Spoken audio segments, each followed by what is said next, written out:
د شاهد افریدی چې کوم د کپړې برینډ دی هغه نن سبا په خساره کې دی، نو هغه خپل پین له یو اپر راوړی، لکه خپل مینهوالو له یو اپر راوړی دی. تاسو په سوشل میډیا هم کتلی او زه یې سره هم شیر کوم، خو دا خساره چې ده دا د سره وجې نه هغه ته میلاو شوه.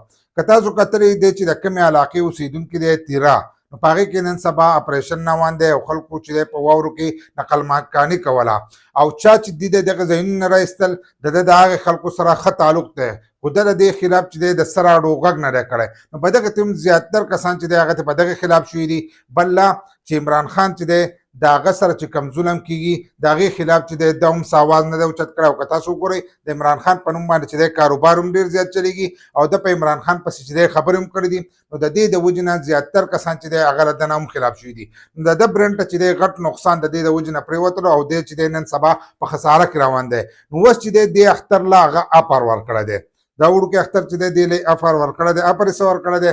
هغه وایي که زما د برینډ نه چا 15 جوړې واغستلې، 15 جوړې د چا واغستلې، نو هغه سره چې دی زه به په ویډیو کال باندې خبرې کوم، لکه زه به هغه ته ویډیو کال کوم چې تا زما د برینډ نه چې دی 15 جوړې واغستلې، دا قسمه خبرې چې دي دا به کوي. نو اوس هغه دې ته پاتې شو شاهد افریدي چې خلک د برینډ نه جوړې والي، نو هغه چې دی هغه به اوس هغه ته چې دی کال به کوي په ویډیو کال باندې، دا په خپله باندې دغه پیغام چې دی دا ورکړی دی. نو تاسو راته ووایئ چې تاسو به د شاهد افریدي د برینډ نه چې دی دغه 15 جوړې والې او د هغه ویډیو کال ته چې دی تاسو به انتظار کوئ که نه کوئ؟ خپل رایه چې دی دا راسره لازم چې دی شریک کړئ.